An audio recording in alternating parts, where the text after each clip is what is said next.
বলে ইয়া রাসূলুল্লাহ, ইয়া হাবিবাল্লাহ, ওমর ইবনুল খাত্তাব আসতেছে। নবীজি বলে কি ওমর আসতেছে?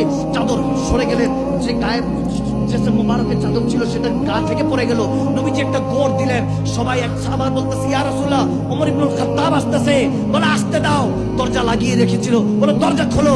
হাসতে যখন আমার প্যারা নবীকে আবার বলতে লাগলেন ইয়া রাসূলুল্লাহ, আবু জাহেলের বন্ধু বলে আসতে দাও, দরজা খোল। বলে আমার ইয়া রাসূলুল্লাহ আপনাকে কষ্ট দিতে চাই, বলে দরজা খোল। বলে খাত্তাবের পুত্র বলে দরজা খোল। মেজাজি ওমর বলে দরজা খোল। আরে দরজা খোল। পরে একটা সময় দরজা খুলে দিল।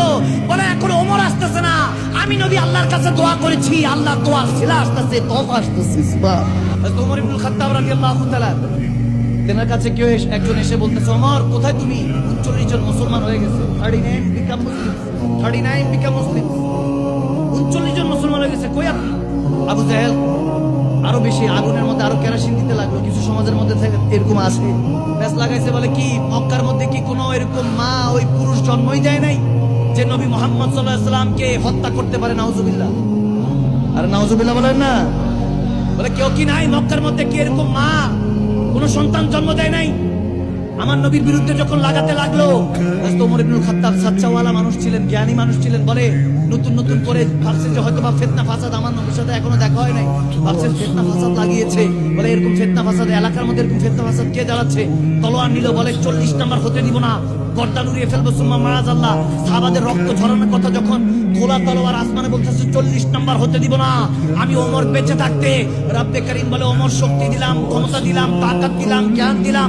আমার নবীকে কষ্ট দিবি, নবী সাহাবাদেরকে কষ্ট দিবি, যাস না তুই 40 নম্বর। সুবহানাল্লাহ কয় না? সুবহানাল্লাহ বলেন না। হেদায়েতের মালিক কে? আরো জোরে কে?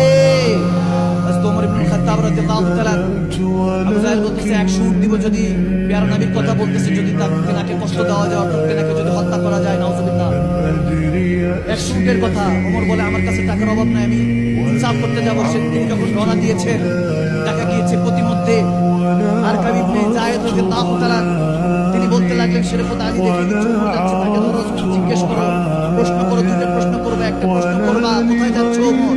যদি বলে রাসূল পাকের কাছে কলমা পড়তে, তাহলে ছেড়ে দিও, মারহাবা বলে তাকে বুকে জড়ে নিয়ে সাথে নিয়ে যেও। আর যদি দেখো যে নবীজির ক্ষেত্রে বুঝ রাখছে, যে নবীজির শানে গোস্তাকি রাখছে, তাহলে তার কাছে বলো তোমার বোন